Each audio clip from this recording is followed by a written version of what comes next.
crazy. It's windy, it's rainy. You know, is there corona in the air? Like it's not that I live there, but I was just entertaining it because I like to have a big scope of perspectives, and I was like, wow, I can't believe how quickly I could just shift like that into that state of fear, that state of worry and concern. So that's something to be mindful, which is why I'm big on all of us creating space, because they shape a huge portion of our life. Do they need to dictate it? No, because you can pull away almost in third person and go, well, why am I feeling this way? Does it have to be like, no, it doesn't. That's hard to do. It's hard to, it's not easy, you know. I guess to pull out of outside of yourself and have a look and you know, explore why you're feeling that way. It's really interesting. Most people don't. They live in a reactive state, reactive life, and instead of creating or recreating what something means to them. Which is why that's something I'm going to do some additional pieces on that, fellas, throughout the week. I think it's real power in that, you know, in our eyes, what we're literally seeing, which is our environment, creating space, what we're feeling. It's funny, isn't it? Everything I say is always the same. It's just how can I make this more creative for you guys so we can have, like, you might really take this on board. Swifty, maybe, yeah? Maybe not so much. Here we go. You might take this on board. It's funny, look at that, which is exactly the same thing. Environment's everything, external, internal, external, internal. I'll always pepper around, you know, in a way that's not shoving it down your throat or being forceful, just like what Pete was saying. This works awesome, this doesn't work. No, what Drew said 3 days ago, it's unreal, that works great, beautiful. That's what this is about. But the final thing that I do want to share is just a little story at daycare. It was really bizarre because I've never actually seen it, funnily enough. When I dropped Stella to daycare, their little project at the moment is turning caterpillars into butterflies. And the teacher comes in, she's like, have a look at Stella, how it's all going. And I was dropping off, so I went and had a look and saw these 3 little cocoons there just hanging. I was like, fuck, isn't that crazy? Like, it's crazy shit, isn't it?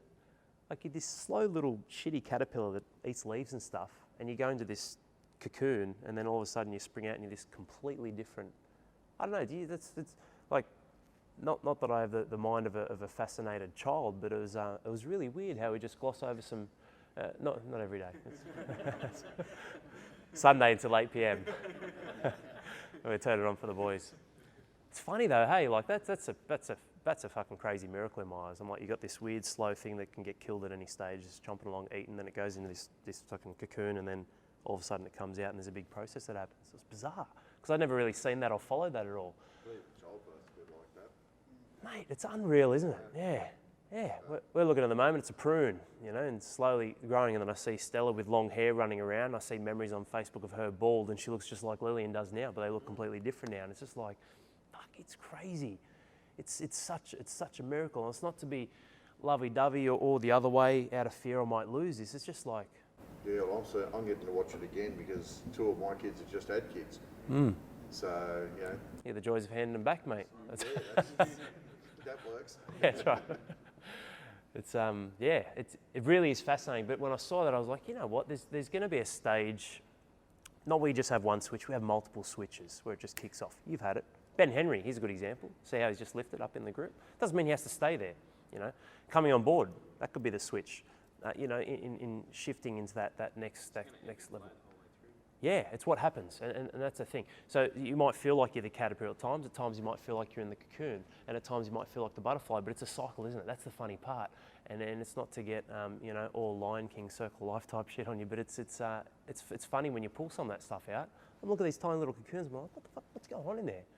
What's going on inside that thing? The thing that worries me is the butterfly, and he lives about 3 days. Yeah, that's right, yeah, exactly, yeah.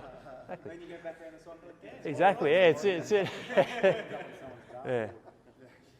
Like that could be, this journey could be something specific to this goal or project I have, right? But the greatest gift I got from what Swifty said then was, the result's the smallest part, isn't it? That's the truth. The result's the smallest part. Awesome, I get down to 100 kilos again, great. You've spent 9 months getting there, the realization's what, 5 seconds? So there's a lot of truth in that, mate, you're right. Like, do you want to be the butterfly?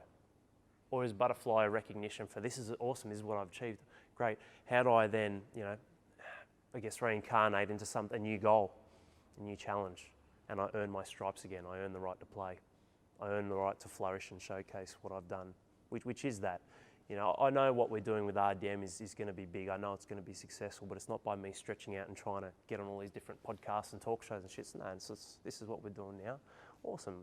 I hope all of you win the right way, and then I win as a result of that, because it's pretty simple. That's how I live. And from there we continually progress and we grow, and then leaders in here rise up, and then this is the network we build. It's not me chasing to go, I have to have 200 dads no matter what, and then I'll die and then what? There's no purpose behind that. What does it mean? It's nothing.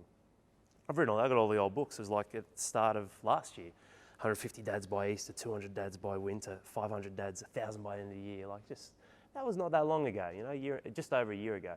You know? How foolish, how funny, without actually exploring the meaning behind it. But that's something that really fascinated me in a funny yet simple way. But it's the simple things that are the best, aren't they? That really work in helping us move. Not like this, we get together, we have a chat, and we're going to do a session. Awesome, unreal. We don't have to sit for 2 days in an event arena, pumping super soakers into the crowd, listening to techno music. That's right. It can't go anywhere. That's right. No, I got nothing to get. I've never been. I feel funny like that stuff. I feel funny like going to things like Tony Robbins, those sorts of things, because everything that I share with you guys, like this, it's just life and experience. I don't want to do neuro-linguistic programming and learn all these buzzwords because, well, one, I'll be the same message as everyone else, but two, like, where's the depth? The flow and the coaching of what we do comes off the back of the data. That's why I'm big on that. Without forcing or hassling, like Pete was saying, because when we get that data and feels of the group, awesome, we course correct. What's the main priority for this week? Drew, Zach, H, Pete, Micah, cool. What do we need to do here? Awesome. What's more important? Great. That's why I got Drew to organise this right away, because we wanted to do this a while ago. I was like, no, we need this. This will be good. This is where we're at. Because what you're doing right now, and we share with the other dads when they see this or hear this, or we take photos, we post it, fucking pumps them up, doesn't it? Awesome, unreal.